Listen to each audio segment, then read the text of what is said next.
الحمد لله رب العالمين ولا عقبة للمتقين ولا عدوان إلا على الظالمين وأشهد أن لا إله إلا الله وحده لا شريك له وأشهد أن محمدا عبده ورسوله صلى الله عليه وعلى آله وأصحابه أجمعين أما بعد. Donc, on va débuter notre programme concernant le groupe là, la secte Jamaat Tabligh, à travers l'étude du livre du Cheikh Hamoud At-Tuwaijiri qui s'intitule Al-Qawl al-Baligh fi Tahdhir min Jamaat Tabligh, la parole éloquente concernant la mise en garde contre la secte Jamaat Tabligh, qui est un livre bénéfique dont bon nombre de savants ont élogé, notamment le Cheikh Muqbil ibn Hadi al-Wadi'i. Qu'Allah lui fasse miséricorde. Alors sans plus tarder, on va commencer. Le Cheikh Hamoud At-Tuwaijiri dit Bismillahirrahmanirrahim. Alhamdulillahi Rabbil Alamin. Wa sallallahu wa sallam ala nabiyyina Muhammadin wa ala alihi wa ashabihi wa man tabi'ahum bi ihsanin ila yawmiddin. Amma ba'd. Alors le Cheikh Hamoud At-Tuwaijiri dit au nom d'Allah, le tout miséricordieux, le très miséricordieux. Il dit louange à Allah, Seigneur de l'univers, que la prière et la salutation d'Allah soient sur notre prophète Mohammed sallallahu alayhi wa sallam, sur sa famille, sur ses compagnons et sur ceux qui les suivent de la meilleure des manières jusqu'au jour de la rétribution. Ensuite, فهذا جواب كتاب أرسله بعض الإخوان إلي ومضمونه السؤال عن جماعة التبليغ وعن كثرة الأقوال فيهم بين مؤيد لهم ومستنكر لأعمالهم. Il dit, ceci est la réponse à un écrit que certains frères m'ont envoyé. Il contient une question au sujet de la secte Jamaat Tabligh et les nombreuses paroles les concernant, dont certaines sont une approbation de leurs pratiques et d'autres une critique et une réprimande. Donc le livre là, Al-Qawl al-Baligh là, ça a été écrit à cause de ça. C'est une question qu'on lui a posée et il a répondu à ça. La question concerne quoi? Le groupe de la Jamaat Tabligh. Jamaat Tabligh, c'est une secte connue. Ils sont un peu partout dans le monde. Il s'agit du groupe qui fait quoi? Les sorties de 3 jours, 40 jours, 4 mois. Hein? Ils font des voyages un peu partout là. Pakistan, en Afrique du Sud, un peu partout dans le monde. Ils font des sorties seulement. Et malheureusement, ce groupe n'est pas sur la Sunna. On va parler de ça en détail tout au long de l'étude du livre. Et donc, ils ont posé la question au Cheikh Hamoud At-Tuwaijiri concernant ces groupes-là. Étant donné qu'il y a de nombreuses paroles. Il y a certaines paroles où on voit quoi? Les critiques à l'égard, on les critique, on les réprimande par rapport à leurs pratiques, les innovations, les égarements, également l'ignorance qu'ils propagent, les hadiths inventés qu'ils propagent. Et de l'autre côté, il y a des gens qui font les éloges, ils font des droits. Donc, il y a toute une divergence entre les gens concernant ces groupes-là. Et donc, qu'est-ce qu'il dit? Maintenant, le cheikh dit quoi? وذكر السائل أنه قرأ فتوى من الشيخ محمد بن إبراهيم تتضمن التوقف في أمرهم. Donc, le questionnaire, le cheikh a dit quoi? Que le questionnaire a mentionné qu'il a lu une fatwa du cheikh Mohammed ibn Ibrahim, qu'Allah lui fasse miséricorde, qui renferme le fait de s'abstenir de la situation. Donc, voilà ce que le questionnaire a dit. Voilà ce que le questionnaire a dit. Qu'il a lu une fatwa du cheikh Mohammed ibn Ibrahim al-Cheikh qui renferme quoi? Le fait de s'abstenir de la situation. Et c'est que le cheikh Mohammed ibn Ibrahim, le cheikh Mohammed ibn Ibrahim est l'ancien mufti d'Arabie Saoudite avant le cheikh Ibn Baz. Et c'était l'un des plus grands savants de l'époque. C'était l'un des plus grands savants de l'époque. On va parler de lui tout de suite, quand on va parler des fawaïd, quand on tire de ces trucs-là. Alors, il dit quoi? Donc, le questionnaire a mentionné qu'il a lu une fatwa du cheikh Mohammed ibn Ibrahim qui renferme le fait de s'abstenir de la situation. Donc, on ne se prononce pas sur le cas. C'est ce qu'il a prétendu. Qu'il aurait lu une parole du cheikh. Mais est-ce que c'est la parole du cheikh? Non. Le cheikh met en garde contre lui. Ensuite, il dit quoi? Il dit, le questionnaire a dit هل أنصحه بالخروج معهم داخل البلاد السعودية أو خارجها أم لا? Donc, il dit quoi? Que le questionnaire a dit est-ce qu'il lui conseille de sortir avec eux, que ce soit à l'intérieur ou à l'extérieur de l'Arabie Saoudite, ou bien qu'il ne lui conseille pas. C'est-à-dire quoi? Le questionnaire maintenant, il pose maintenant des questions, il demande maintenant au cheikh Hamoud At-Tuwaijiri, il demande le conseil, comme on sait, la religion c'est le bon conseil, comme le prophète l'a dit. Maintenant, est-ce que maintenant il lui conseille de faire sortir avec ces groupes-là, que ce soit à l'intérieur de l'Arabie Saoudite ou bien à l'extérieur, ou bien il ne le conseille pas. C'est-à-dire, on sait tous que à l'intérieur de l'Arabie Saoudite, ça c'est l'Arabie Saoudite est connue. À l'intérieur de l'Arabie Saoudite, à l'extérieur également, il y a des gens qui font des sorties. Maintenant, il demande des conseils. Est-ce qu'il lui conseille de faire des sorties avec eux ou bien il ne lui conseille pas? Et le cheikh maintenant, Hamoud Atouegiri, va répondre à cette question. Voilà la raison pour laquelle les livres Al-Qawl Baligh fi Tahdhib Jamaat al-Tabligh a été écrit. Et donc certains savants ont dit quoi? C'est l'un des meilleurs écrits concernant la réfutation contre ces groupes-là. Et les livres, là, en fait, le cheikh, il a écrit ces livres-là. D'abord, en 1410, non, je ne me trompe pas, il a d'abord écrit. Il a répondu à ça. Ensuite, maintenant, quelques années plus tard, c'est 2 ans plus tard, non, bien comme il a oublié, il a encore ajouté d'autres choses. Et il a parlé de les 6 fondements là. On verra tout au long de l'étude de ces livres-là. Mais si on ne finit pas maintenant, peut-être dans les mois à venir, on va poursuivre avec les restes du livre. Donc, voilà la raison pour laquelle le livre a été écrit. Et par rapport à cette question qui a été posée, par rapport à ce qu'on vient de lire là, des propos du Cheikh Hamoud Atouegiri, qui concerne la raison pour laquelle il a écrit le livre et qui est une réponse à ce message qui lui est parvenu de la part de certains frères, on tire plusieurs enseignements. Parmi lesquels, premièrement, lorsqu'on a des préoccupations, on revient vers qui? On revient vers les gens des sciences. On revient vers les savants. Et c'est ça on a vu là avec, c'est ça on voit là avec les questionnaires. Les questionnaires, il s'est tourné vers qui? Vers le Cheikh Hamoud Atouegiri. Et qui était le Cheikh Hamoud Atouegiri? C'est l'un des plus grands savants de cette époque-là. Il est déjà mort, qu'Allah lui fasse miséricorde. Il est déjà mort. Il fait partie des grands savants de cette époque-là. Bien qu'il y ait beaucoup de frères ne le connaissent pas. Mais sinon, c'est l'un des plus grands savants de cette époque-là. Il est connu, mais surtout pour ses réfutations contre les gens de l'innovation, même contre certains savants qui ont dit certains propos, certaines paroles qui ne sont pas conformes à la religion. Il a refusé les Cheikh Ibn Uthaymin. Il a refusé aussi les Cheikh Albani. Lui et les Cheikh Albani, il s'est refusé même. Il a également refusé d'autres personnes. Mais les Cheikh, quand Allah lui fasse miséricorde, il est un grand savant. Et bon nombre de savants ont attesté. Son professeur même, le Cheikh Mohamed Ibrahim al-Cheikh, il a même dit que c'est un mujahid. Vous voyez? Donc, quand on a des préoccupations dans la religion, on se tourne vers les gens des sciences. Et c'est ce qu'Allah nous a demandé. C'est le conseil qu'Allah nous a prodigé dans le Nouveau Coran. Qu'est-ce qu'Allah dit? Allah dit dans la sourate Al-Anbiya, la sourate 21 du Nouveau Coran, Allah dit Fas'alu ahla dhikri in kuntum la ta'lamun. Demandez aux gens des rappels si vous ne savez pas. Demandez aux gens des rappels si vous ne savez pas. Donc, on a besoin de connaître certains centres dans la religion, certaines choses dans la religion. Alors, qu'est-ce qu'on va faire? On va se tourner vers quoi? On va se tourner vers ce que Allah a dit. Vers ce que Allah a dit ici. C'est qui? On va se tourner vers les gens des sciences, les savants. On ne doit pas se tourner vers les ignorants. Mais malheureusement, à cette époque, on constate que bon nombre de personnes se tournent vers les ignorants. Combien de personnes se penchent vers les ignorants pour les questionner au sujet de la religion, sur les sujets religieux? C'est beaucoup. Au lieu que ces gens se taisent aussi, donc ces ignorants-là, au lieu qu'ils se taisent aussi, ils vont répondre. Et ils vont s'égarer, ils vont égaler l'autre personne, parce qu'ils vont répondre avec ignorance. Et c'est une réalité qui est répandue à cette époque-là. C'est-à-dire quand un sujet d'autre religion vient là, tout le monde devient savant. Subhanallah, on doit faire très attention. Les gens partent dans la religion d'Allah avec ignorance, d'autres c'est avec la passion. Et c'est qu'il y a conduit bon nombre de personnes à s'égarer de droit chemin. Et notre prophète Mohammed, sallallahu alayhi wa sallam, le messager d'Allah, il nous avait avertis par rapport à ça.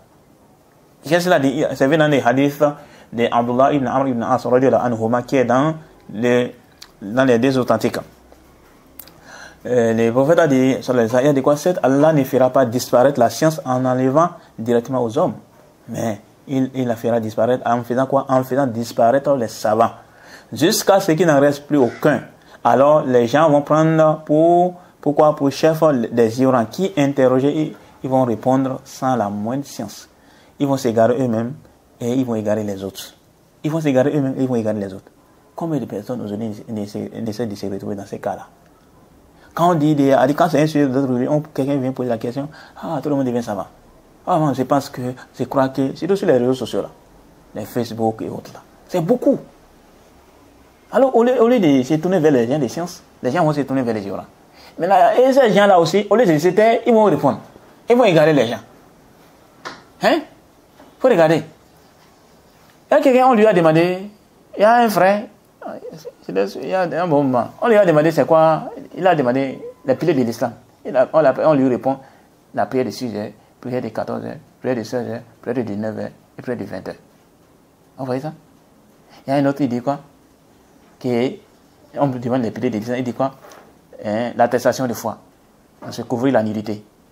Il a dit vous voyez ça? Couvrir la nudité. Prier à l'heure. Et il dit même que le 5e, il l'avait oublié. Il y a d'autres, mais ils ont dit quoi? Église catholique, église protestante, Tigania, et quoi encore là? Témoin de Jéhovah. Il a dit qu'il a oublié le 5e. Vous voyez ça? C'est grave ça. On demande piliers de l'islam, les piliers de l'islam. Le plus important dans la vie des musulmans. Il ne connaît pas.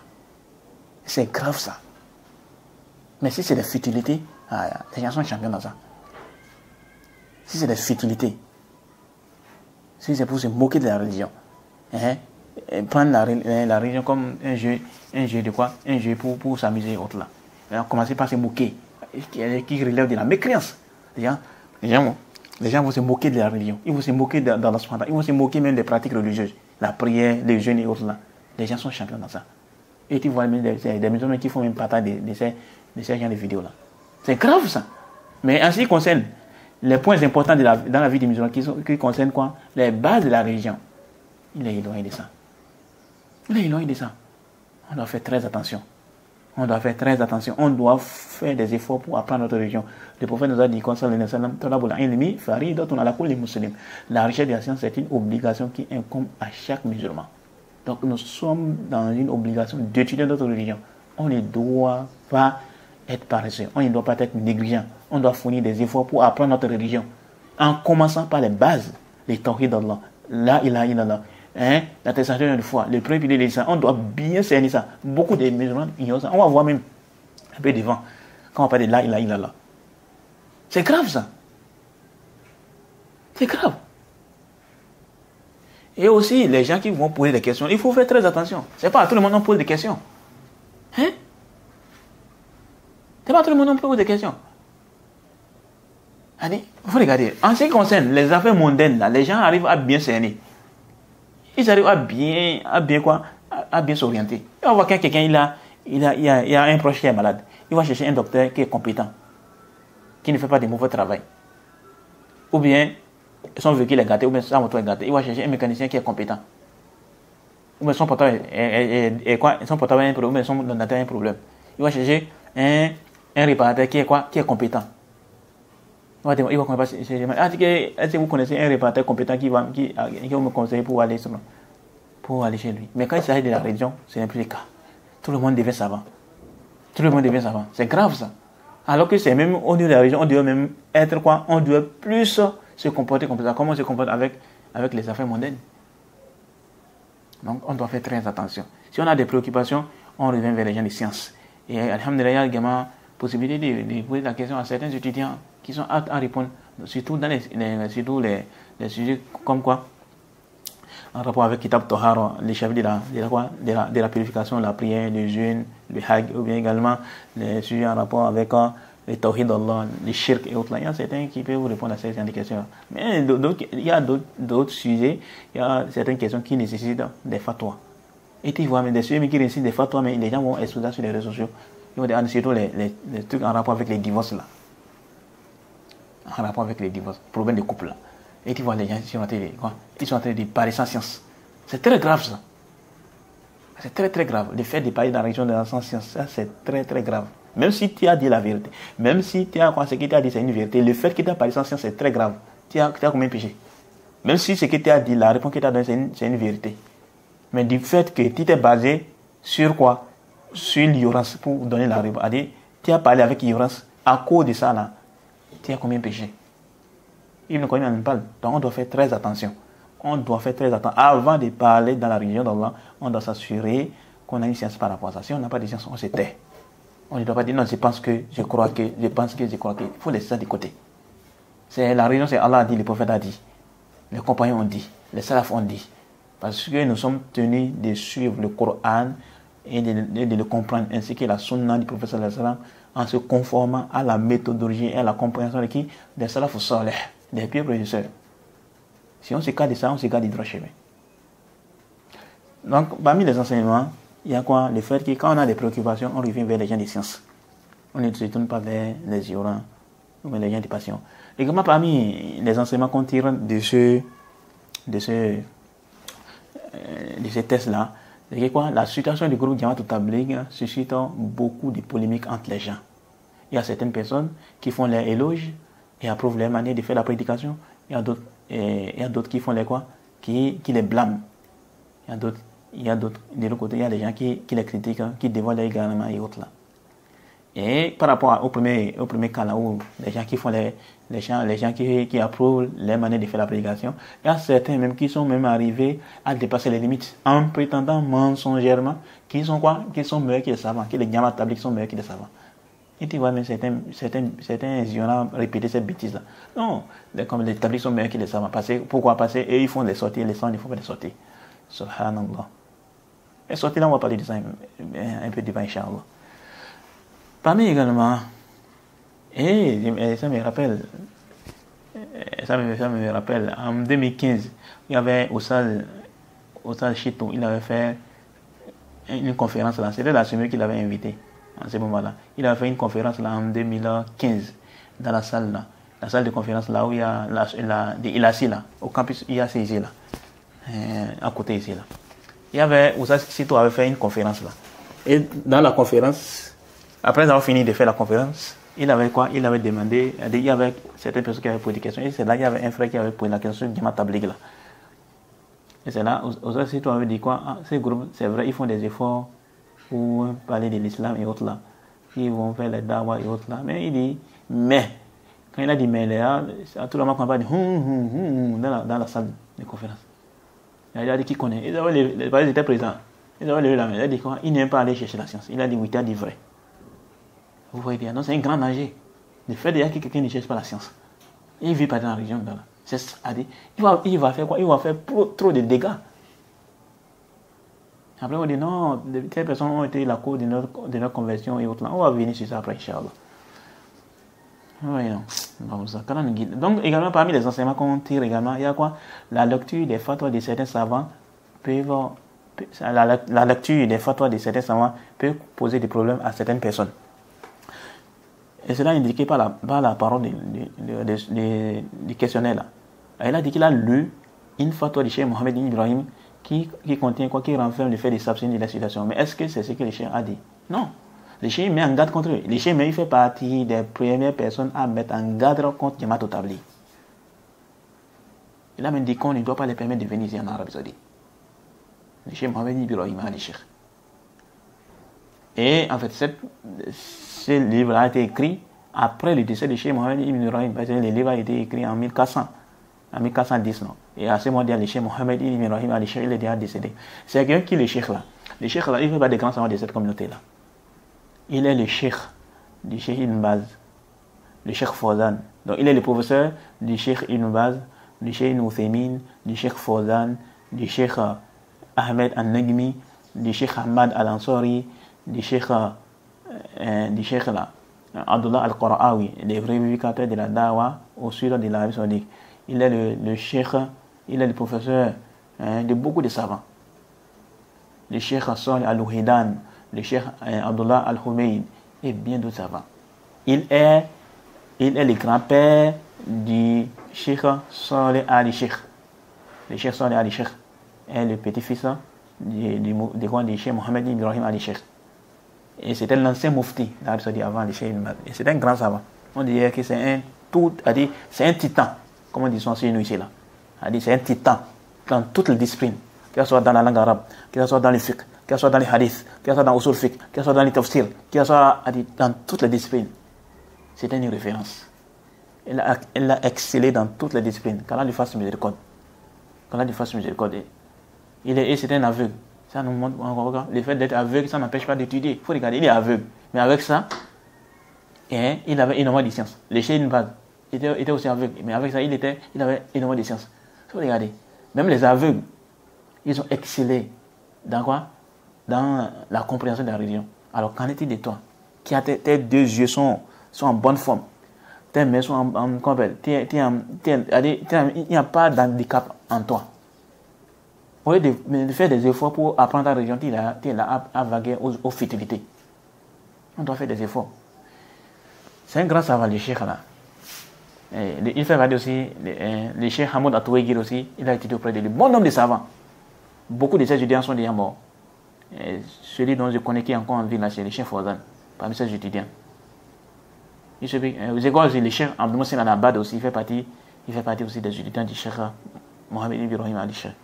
Et bien de ça, qu'Allah fasse miséricorde à ceux qui sont morts et qu'il préserve encore ceux qui sont en vie. Donc, on peut aller la lecture des fatwas de certains savants peut causer des problèmes. Et ça c'est non. Ça là, c'est beaucoup. On voit quoi, des gens qui comprennent mal, qui comprennent mal les propos des savants. Ils vont faire quoi? Ils vont penser que c'est voilà voilà ce que le Cheikh a dit, voilà la vie juridique, alors que c'est pas le cas. Il faut regarder combien de fois les gens ils ont fait quoi? Ils ont mal lu les fatwas des Cheikh. Les Cheikh Ibn Uthaymin, les fatwas des Cheikh, les Cheikh Islam Ibn Taymiyyah, les fatwas des Cheikh Mohamed Ibn Abdul Wahhab. C'est beaucoup. Donc la lecture des fatwas de certains savants peut causer des problèmes à certaines personnes. Déjà même, avant même de parler même des savants même, les paroles d'Allah et les paroles de son Messager, ça cause même des problèmes à certaines personnes. Il y a des gens qui comprennent mal. Que dit donc des savants? Pourtant, le professeur il était éloquent. Il utilisait des termes qui étaient compréhensibles à tout le monde. Mais avec ça, on voit quoi? Que ces propos causaient toujours des problèmes à certaines personnes. Les gens comprennent mal sa parole. C'est pourquoi on doit fournir des efforts pour aller s'asseoir auprès des gens de sciences, pour étudier auprès de pouvoir prendre connaissance de ce que les savants ont dit, les propos de tel savant dans son livre et autres, là, dans tel livre et autres. Là. Et ça nous facilite. Et non le fait de se tourner de l'apprentissage de la religion. Que là, nous facilite. Parmi également les enseignements qu'on tire, il y a quoi? On peut affilier à certains savants, certaines positions qu'ils n'ont jamais adoptées. Et ça, c'est apparent. Parce que là, il a quoi? Il a donné, c'est quoi la position par rapport à la fatwa là? C'est que le questionnaire attribué au Cheikh Mohamed Ibrahim là, c'est quoi? C'est que le Cheikh Mohamed Ibrahim, il est d'avis qu'on doit s'abstenir du cas du Jamaat al-Tabligh. Mais est-ce que c'est la position ça, du Cheikh? Non, c'est pas la position. Sa position, c'est qu'il met en garde contre ce groupe là. La position du Cheikh, c'est qu'il met en garde contre ce groupe Jamaat al-Tabligh. Et même les Cheikh Hamoud Atouegir, ouais, mais c'était sa fatwa. Il met en garde contre ce groupe là. Donc ça nous interpelle également qu'on peut, à certaines personnes, ils peuvent attribuer à certains savants des avis qui n'ont pas eu. Et c'est beaucoup. Combien de personnes ont attribué au Cheikh l'Islam Ibn Taymiyyah des avis qu'il n'a jamais adoptés? Combien de personnes ont attribué au Cheikh Mohamed Ibn Abdul Wahhab des avis qu'il n'a jamais adoptés? Même avec les savants contemporains, c'est beaucoup. Imam Malik, Imam Shafi, on les a attribué des avis qu'ils n'ont pas adoptés. C'est beaucoup. Par exemple, je prends le cas de Tariq Salah, le traitement de la prière. On voit des gens qui les attribuent de quoi? Il y a des gens qui attribuent à l'imam Malik et l'imam Shafi qu'ils voient la mécanique de ceux qui disent la prière. Mais est-ce que c'est la position ça? Ce n'est pas la position. Les grands savants, parmi les savants de ces mazahib là, dans les mazahib d'imam Malik, dans les mazahib d'imam Shafi, ils ont clairement dit que leur position c'est quoi? C'est qu'ils ne rendent pas mécanique ceux qui disent la prière.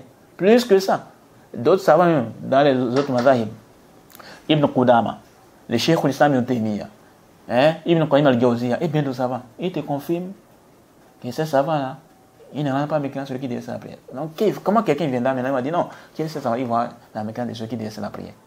Ensuite, il va suivre une parole là, d'Imam Tahawi.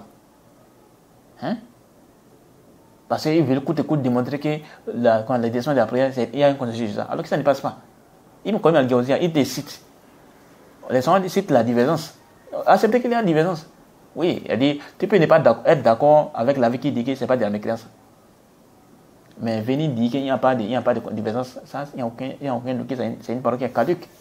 Déjà même, le consensus qu'on rapporte même des compagnons, c'est même pas prouvé. C'est même pas prouvé. Qu'il soit au niveau de l'authenticité des récits et également au niveau de la compréhension des récits. C'est quoi, même certains savants même, qui voient même l'authenticité des récits, mais ils n'ont pas compris de ces récits-là, qui s'agit même de la grande mécanique qui fait sortir l'islam. Après, on dit, non, c'est clair, c'est clair, c'est clair. Il faut revenir dans les explications, essayer de prendre les paroles, les différentes paroles des savants par rapport à ça. Vous allez vous rendre compte que non, que c'est même pas clair. Ce n'est même pas clair. Et il y en a des cas comme ça, beaucoup. Les exemples sont beaucoup. Soufiane al-Thawri, Soufiane ibn Uyayna, Omar ibn Abdelaziz, Saïd ibn Sayyib, qui est encore là, et beaucoup d'autres. Ils ne voient pas la mécanique de celui qui laisse la prière. Donc comment on va dire qu'il y a un consensus? Même il y a certains savants qui ont même cité certains compagnons qui ne rendent pas mécanique celui qui laisse la prière. Oui, donc c'était une parenthèse. Pareil, même avec les savants contemporains, il y a les gens qui les attribuent des positions qu'ils n'ont jamais adoptées. Mais avant même les savants contemporains. Par exemple, les chiens les gens lui attribuent des positions qu'il n'a jamais adoptées. Les gens mentent sur son compte. J'ai tous les sectaires là. Combien de fois Ibn Hajar al-Haytami a menti sur le compte d'Ibn Taymiyyah en faisant des taqlid, en faisant des suivis avec des soubouki, les pères. Combien de fois les soufis, les asha'ira, les maturidiyya, ils mentent sur le compte d'Ibn Taymiyyah? C'est beaucoup. Tu entends, par exemple, le voyage entrepris pour aller visiter la tombe du prophète sallallahu alayhi wa sallam. Et on te dit quoi? Que non, Ibn Taymiyyah voit que c'est une innovation. Mais est-ce que c'est les propos de Ibn Taymiyyah ça? C'est pas les propos de Ibn Taymiyyah. Ibn Taymiyyah, lui, il te fait comprendre que quoi? Il te parle de quoi? Le voyage. Ils vont te dire quoi? Le fait de visiter la tombe du prophète. C'est comment ils vont te présenter ça? Que non, Ibn Taymiyyah dit que celui qui visite la tombe, il a dit qu'il n'est pas légitimé de visiter la tombe du prophète. Mais est-ce que c'est ça qu'Ibn Taymiyyah dit? Ibn Taymiyyah n'a pas dit ça. Lui, il te parle de quoi? Le fait que la personne, par exemple, quelqu'un il va quitter maintenant le Bénin. Il quitte maintenant chez nous au Bénin ici, non, à Cotonou. Il quitte Cotonou maintenant pour aller à Médine. Son seul but, c'est d'aller quoi? Visiter la tombe du prophète. C'est de ça qu'Ibn Taymiyyah a traité. C'est de ça qu'il a dit que c'est une innovation. Mais sinon, il est quoi? Il est légiféré de visiter la tombe du prophète sallallahu alayhi wa sallam. Quand on fait quoi? Lorsqu'on fait le Hajj. Ou bien quoi? Lorsque la personne il voyage pour aller visiter la mosquée du prophète. Donc quand la personne il voyage pour aller visiter la tombe du prophète, la mosquée du prophète, ça c'est légiféré. Le fait de voyager pour aller visiter la mosquée du prophète, ça c'est légiféré. Maintenant tu peux profiter en même temps, une fois qu'il a visité la mosquée du prophète, il profite en même temps pour visiter sa tombe. Ça il n'y a pas de problème par rapport à ça. Ce dont Ibn Taymiyyah a parlé et qui est réel de l'innovation, c'est le fait que son seul but pour le voyage là, c'est d'aller visiter la tombe du prophète. C'est de ça qu'Ibn Taymiyyah a parlé. Que ce soit le prophète ou bien les autres, ou bien les vertés ou autres là. C'est de ça qu'Ibn Taymiyyah a traité. Et après on dit que non, Ibn Taymiyyah il voit. Ça c'est un mensonge. Ibn Taymiyyah et son élève Ibn Abdel Hadi a clarifié ça. Que ça c'est un mensonge sur le compte d'Ibn Taymiyyah. Ibn Taymiyyah il a traité ce sujet là. Il a une risala sur le Hajj. Il a écrit un livre sur les Hajj. Et dedans, là, il parle de la visite de la tombe du prophète sallallahu alayhi wa sallam. Donc, on voit qu'ils sont matisés. Beaucoup de personnes, les Khawarij mentent même sur lui. Ils vont essayer d'interpréter ça par la parole d'une Madne qui n'a pas dit. Pareil également, Mohamed al-Wahhab. Combien de personnes, les chefs du Mahdi se sont compte qu'ils détestent la famille du prophète? C'est beaucoup. Ou bien ils rendent mécréants les musulmans. Comme nous autres, c'est Ad-Dahlan, l'auteur des livres, Adros Saniya, Firad al-Wahhabiyya, où dans ce livre, il s'est rempli de mensonges à l'égard de Mohamed al-Wahhab et d'Ibn Taymiyyah. On les attribue des paroles qu'ils n'ont jamais adoptées. Même à notre époque, là, les savants contemporains, là, il y a des gens qui les attribuent. Ibn Uthaymin, sur la question de quoi? La question de l'esprit beaucoup d'urance. Les gens mentent sur son compte. Pourtant, Ibn Uthaymin, il fait pas des savants contemporains qui ont beaucoup parlé sur la question de l'esprit beaucoup d'urance. Ibn Uthaymin voit l'esprit beaucoup d'urance, mais pas de manière absolue. Mais les gens vont essayer de camoufler ces paroles et autres là, pour tromper les gens. Les gens mentent. Récemment, même durant notre séminaire, là, il y a un frère sur le compte X, il a menti sur le compte des chiens Rabi. Que les chiens Rabi, ils ne voient pas que quoi, les acteurs font pas de la foi. J'ai dit au frère là, il faut nous faire sortir la parole des chiens Rabi par rapport à ça. Jusqu'aujourd'hui où je vous parle là, ils n'ont pas amené ça. Il n'a pas amené, il ne pourra pas. Parce que c'est un mensonge. Le Cheikh Rabi a des paroles claires dans plusieurs trucs là. Il a des paroles où il dit que la foi est composée de quoi d'actes et de quoi et des paroles. Elle augmente et elle diminue. Il faut regarder seulement son explication de Usul Sunna de l'imam Ahmed, son explication de l'Aqida Salah wa Ashab al-Hadith de l'imam Sabouni, son explication de l'Aqida de Rozi, son explication de quoi de Sharh Sunna de l'imam Barbahari, et son explication de Sharia de l'imam Al-Ajuri. Il faut vérifier. Quand on regarde ça, on se rend compte que quoi que ses propos sont clairs. Il a adopté la condition de la sunna qui est quoi? Que la foi est composée de paroles et d'actes. Elle augmente et elle diminue. Mais comment donc quand quelqu'un vient là, il va dire que non, le Cheikh Rabi, il ne voit pas cela. Ça c'est un mensonge sur le Cheikh Rabi. Et les mensonges comme ça sont beaucoup. Les gens vont attribuer à certains savants les positions qu'ils n'ont jamais adoptées. On doit faire très attention par rapport à ça. Également parmi les enseignements qu'on tire également qu'il y a la question des sorties avec Jamaat al-Tabligh. Et ces sorties c'est une innovation. On verra sur ça plus tard, Inch'Allah. Parmi également les enseignements, c'est quoi? C'est que quand on te pose des questions, quand on te demande conseil, parmi également les enseignements, il y a quoi? Le fait de demander conseil. Parce que là, le questionnaire a demandé un conseil au Cheikh Hamoud Atoué. Le Cheikh Hamoud Atoué a répondu. Et le Cheikh Hamoud Atoué a répondu. Oui, non. Donc, il y a également le fait de demander conseil aux gens de science, aux gens au sujet desquels on voit en eux la piété, la religion et autres là. On les demande des conseils. Parmi également les enseignements, qu'on tire également le fait que quand on te demande conseil, tu dois répondre, tu dois conseiller. Le fait de conseiller les musulmans, le fait de conseiller, ça fait partie de la religion. Le prophète nous a dit quoi? Sallallahu alayhi wa sallam, la religion c'est le bon conseil. Ad-dinu nasiha. Le prophète a dit ça, sallallahu alayhi wa sallam. Et c'est venu, et dans le Coran, Allah nous a dit quoi? Il a ladhina amanu wa amilu salihat wa tawassaw bil haqq wa tawassaw bis sabr. Sauf ceux qui ont cru, qui ont accompli les bonnes œuvres et qui s'en ont mutuellement la vérité et qui s'en ont mutuellement l'endurance. Et dans le fait de quoi qui s'en ont mutuellement la vérité là, rentre dedans des conseils. Et Allah nous a dit également dans la Sourate Maïda de s'entraider dans la piété et le convenable et de ne pas s'entraider dans les péchés et la transgression. Donc le fait de prodiger le conseil, ça fait partie des principes de la religion. Parmi également les enseignements qu'on tire également, c'est la question de quoi? C'est la question de la sortie avec. Est-ce que les savants permettent de faire sortir avec Jamaat al-Tabligh? Pour ma part, je ne connais aucun savant parmi les savants de la Sunna qui dit qu'on peut faire sortir avec Jamaat al-Tabligh, sauf une parole de Cheikh Ibn Baz. Mais la parole de Cheikh Ibn Baz dit quoi? Il dit clairement qu'il n'est pas permis de se faire sortir avec eux, sauf celui qui a une science et qui ira les corriger, il va les conseiller pour qu'ils puissent revenir à la vérité. Sinon, aucun savant n'autorise de faire sortir avec eux. Et le Cheikh Rabi a même dit quoi? Il a fait annotation par rapport à ça. Il a dit quoi? Mais ce groupe, malheureusement, il n'accepte pas les conseils. Tu vois les conseils, il n'accepte pas. Donc on ne peut plus mettre en pratique la parole de Cheikh Ibn Baz là. Parce qu'il n'accepte pas les conseils. Et moi, personnellement, j'ai eu de l'expérience avec eux. Les conseils autres là. Alhamdulillah, Allah m'a prié, il s'est sorti là. Et j'ai fait sortir avec eux. Mais parfois, on s'est rencontrés, on discutait autres là. Et quand il les conseille, il n'accepte pas. Et bon, nos frères ont fait ces conseils là. Les frères salafis des Parakou, ils peuvent en témoigner. Les frères salafis même des Coton. Et même les autres frères qui sont quoi? Hors du Bénin. Ils peuvent faire ces conseils là. Quand il les conseille, ils n'acceptent pas. Ils n'acceptent pas. Donc, quel est donc l'intérêt de faire sortir avec eux? Parce que le but de Cheikh Ibn Baz, la fatwa de Cheikh Ibn Baz dit quoi? Il n'est pas permis à quelqu'un de faire sortir avec eux, sauf pour celui qui a la science. Donc, le Cheikh a posé comme condition que tu aies la science pour faire sortir avec eux. Deuxièmement, tu ne dois pas les suivre bêtement. Tu vas là pour les corriger, pour les conseiller, afin qu'ils puissent revenir à la vérité. Mais malheureusement, ces gens, ils n'acceptent pas. Donc, quel est donc l'intérêt de faire sortir avec eux? Aucun intérêt. Vous voyez, non? Également, parmi les enseignements qu'on tire, et c'est les derniers, c'est par là même what qu'on dit, c'est quoi? Que même en Arabie Saoudite, il y a des gens de l'innovation. Notamment les tabligh. Même en Arabie Saoudite, il y a des gens de l'innovation. Et ça, c'est une réalité qui est connue. En Arabie Saoudite, on voit quoi? Les trucs là sont là. Les Khawarij sont là. Les Takfiris sont là. Les Haddadiyas sont là. Hein? Les Ikhwan, ils sont pleins là. Les sectaires sont pleins là en Arabie Saoudite, là, qui égarent la communauté musulmane. Mais alhamdulillah, le pays, c'est un pays qui est sur la sunna, qui propose les tawhid d'Allah et autres, n'en déplaise aux gens de l'innovation. Il y a les gens qui critiquent l'Arabie Saoudite, qui dénigrent l'Arabie Saoudite, comme les Abdelmajid et toutes les excusez-moi. Ça, C'est grave ce qu'ils font là.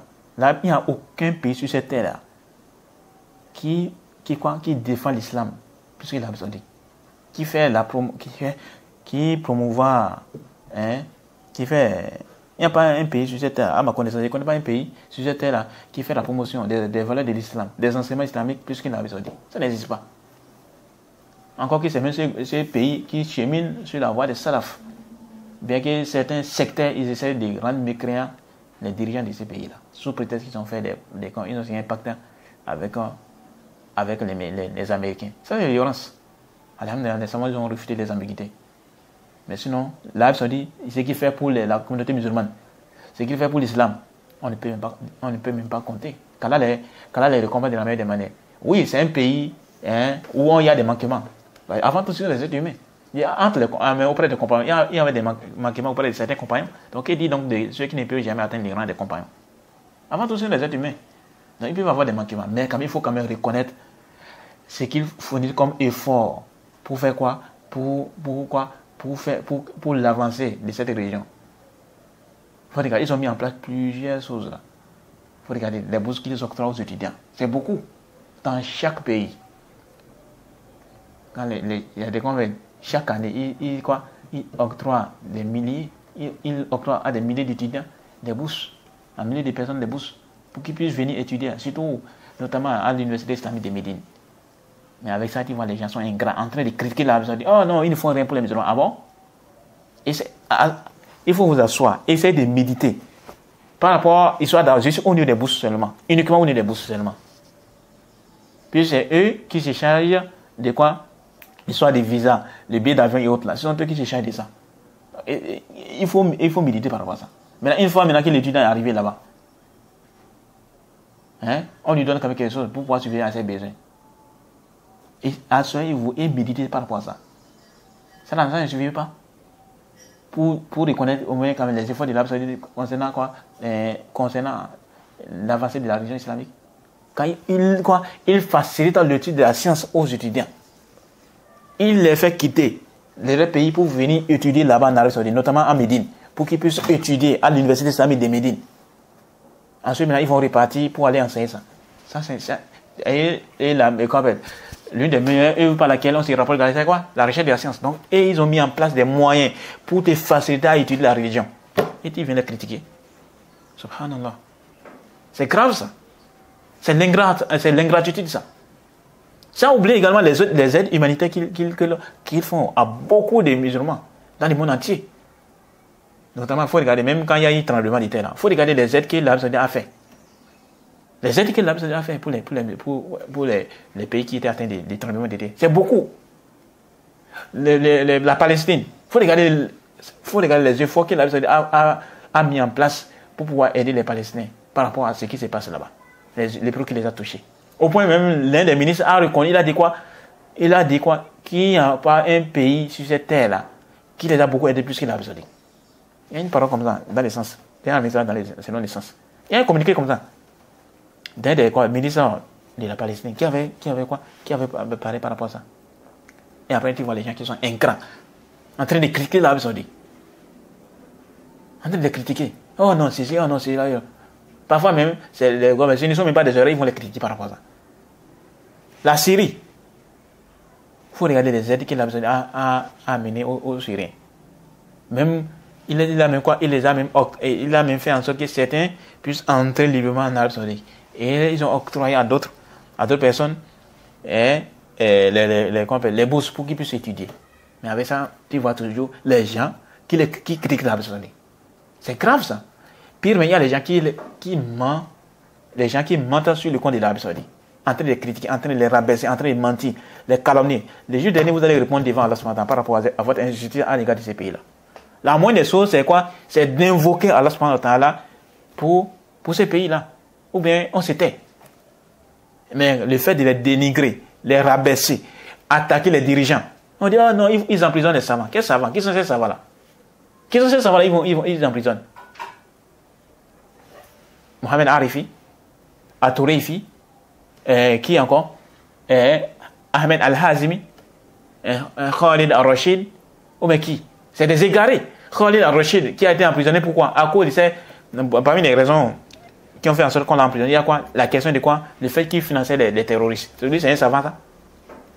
C'est un contexte d'histoire.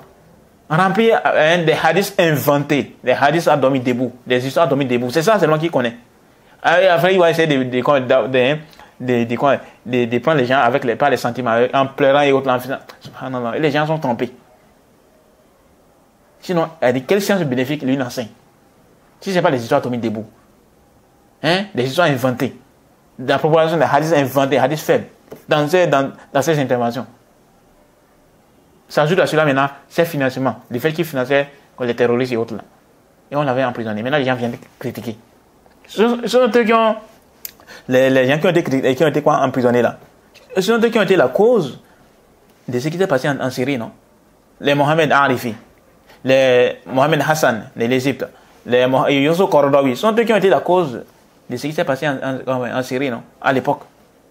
Les gens ont oublié ça. Hein? Vous avez oublié ça? Non, ça, on doit se réveiller.